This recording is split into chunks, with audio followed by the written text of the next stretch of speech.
Hello, good morning. My name is Shirley from the Polder, and I'm a Ph.D. student at London College of Fashion. My research, titled Liminal Affections, explores the practice of free association as applied to the arts and humanities and creative practice from the 19th century to present day. The theoretical element is formed of a collection of close readings, studying case studies across the disciplines of linguistics, philosophy, psychoanalysis, art history, literature, and curation.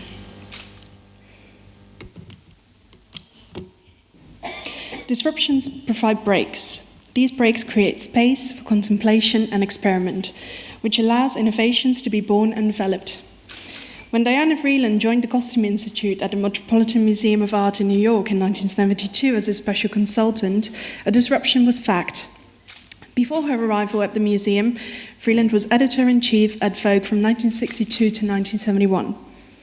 Others claimed that her greatest achievement at Vogue was that she managed to represent the youthquake era of the 1960s to younger people, bringing celebrities, more diversity, and conceptual photo shoots to the magazine. Vreeland created a visual language that spoke to a wider span of people than Vogue did before, and continued with this approach at the Met. Museum professionals in and outside of the Met were not that pleased with that a magazine editor with no curatorial or dress historical experience joined the team. Furthermore, her more conceptual curatorial approach of creating evocative sketches of an era in dress history, described by Vreeland herself as factions, made others see Vreeland as a bull in a china shop.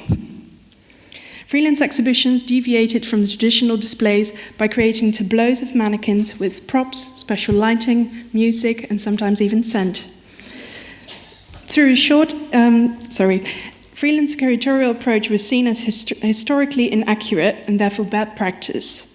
Through a short interdisciplinary contextualization and close reading of one of her exhibitions, I would like to review Vreeland's work, allowing it to be seen as an example of free association, iconography through iconology.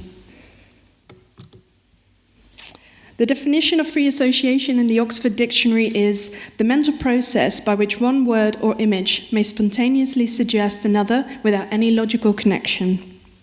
The first time I came across free association was in a visual way through the work of art historian Aby Warburg. Towards the end of his life, he created the Bilder Atlas Mnemosyne, or Atlas of Images, researching the afterlife of ancient Greek culture and later Western cultures. These images represent artworks or other cultural documents from different countries, periods, and disciplines. This montage shows a cloud of thought, a demonstration of free association. Unlike traditional art history, Warburg did not want to map a linear overview or explain epistemological or artistic development. He used free association as a tool, showing how every assembler brought in their own contextualization, their iconology, through the reading of the images, the iconography. The exhibition Fashions of the Habsburg Era represented life in Austro-Hungarian society and its various clothing styles. Entering the exhibitions, visitors were accompanied by the sound of elegant violin music and the scent of perfume floating around the room. Mannequins adorned in lavishly decorated dresses made the mannequins characters acting out scenes. The setup of the space was of a ballroom in which visitors were introduced while they entered, looked at by the other guests of the ball. The routing guided visitors towards the end of the room, where the final, perhaps most important guest was awaiting them, Empress Elizabeth of Austria, or Sissi. In the exhibition catalogue, Vreeland wrote about this portrait, "I rarely believe anything I see in a painting, but I make an exception for Winterhalter's portrait of Elizabeth. He shows her as she was, a fantasy, a dream." Sissi was and still is an icon of the Habsburg era to a wider audience, and it was not necessarily Winterhalter's portrait as such that might have sparked associations, but the dress and hairstyle that were used on actress Romy Schneider in the famous Sissi film trilogy from the 1950s. The trilogy illustrated the Empress's life through fantasy-like court scenes and balls in huge palaces with lavishly decorated interiors and guests wearing heavily embellished costumes and hairstyles. This use of contextualization, iconology, to tell more about the objects on display, iconography, is similar to Warburg's Bilder Atlas.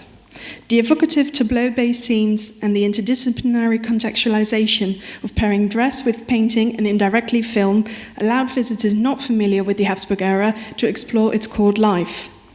As during her time at Vogue, Vreeland used visual language to open up a dialogue with a wider audience. Vreeland was interested in the conceptual representation and associative power of cultural memory. This opened up the possibility of creating fashion exhibitions like Warburg's Bilder Atlas pages.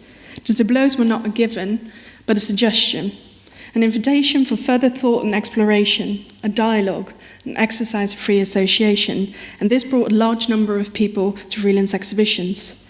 Vreeland's arrival at the Met was the disruption, her exhibitions were the experiments, and Vreeland's approach to change curatorial language of fashion and dress exhibitions, to explore the past through the present, iconology through iconography, was her innovation.